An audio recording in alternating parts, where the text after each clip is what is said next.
Credo molto a questa iniziativa perché aiuta i nostri giovani, più giovani di me, ovviamente spero che la mia generazione un po' più di testa la accenda sistematicamente, ma che pensano che divertirsi sia solo una questione di sballo. Ma ci si può divertire, ci si deve divertire rimanendo accesi con la testa. Allora si può bere una bella birra, si può stare in compagnia, si può stare in un grande luogo del divertimento come sarà Fiere del Grappa per quella settimana, però lo possiamo fare con la consapevolezza, con il fatto che prima di uscire, visto che c'è questa possibilità che Fiere del Grappa mette a disposizione, ci fermiamo un attimo, ci facciamo il test dell'alcol. Io lo farò sicuramente, e se non dovessi essere in grado di guidare per quel momento, mi fermo un attimo, continuo a stare lì a chiacchierare, ascoltare della buona musica finché mi è passato e avrò la testa completamente accesa per poter prendere in mano la mia macchina. Sì, abbiamo accolto questo invito perché all'interno di questa festa c'era un'apposita sezione dedicata ai messaggi da rivolgere ai giovani, ossia di divertirsi, ma di divertirsi con testa. Divertiti giusto, diciamo, potrebbe essere il concetto, e a questo proposito è importante approfittare di queste occasioni per non solo dare dei messaggi, ma dare anche degli strumenti per consentire ai nostri giovani di poter sapere che cosa significa il divertimento consapevole. Il messaggio dell'auto incidentata, anche se è un messaggio forte, un po' scioccante, però ricorda sempre qual è il rischio quando si eccede, e l'utilizzo degli etilometri può essere un valido supporto per ricordarsi che prima di mettersi alla guida bisogna verificare il proprio stato psicofisico, altrimenti occorre rinunciare a guidare e chiedere magari a qualche amico sobrio di poter essere accompagnati a casa.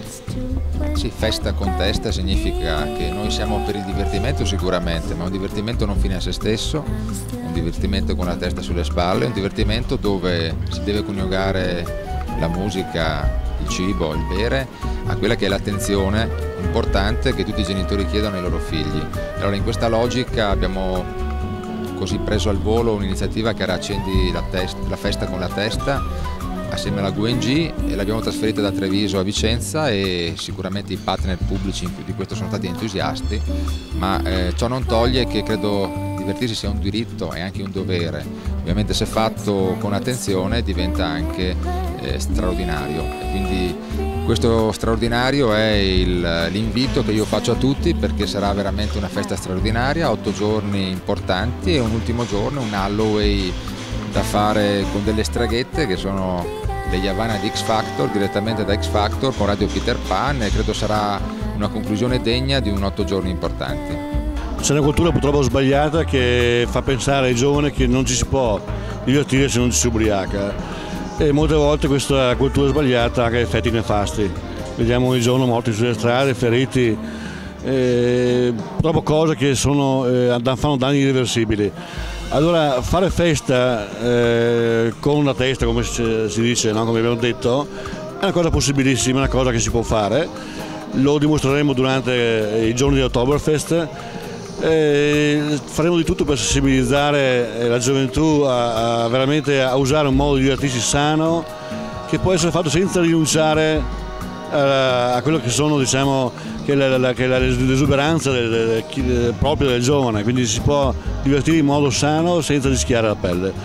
Una cosa a cui il Comune ci ha messo veramente la testa, e intendiamo proseguire in questa iniziativa anche in altre occasioni.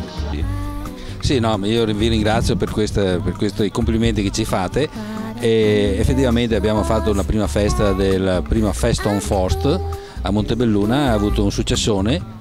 Il risultato è stato ottimo sia dal punto di vista della presenza delle persone, e anche dal punto di vista della qualità e della velocità in cui il servizio è stato reso. È una campagna molto importante. Condivido con quello che ha detto l'assessore, che i giovani capiscono solo quando vedono o toccano con concretezza la realtà dei fatti, perché a parole ho paura che si fa fatica a far strada. E sono progetti da portare avanti e continuare a portare avanti, perché sarà sempre più difficile, ed è più difficile. Leggevo il giornale proprio domenica, abbiamo visto un ragazzo di 18 anni sopra il ponte delle Tezze in moto, sicché penso che fare prevenzione oggi sia indispensabile. Grazie.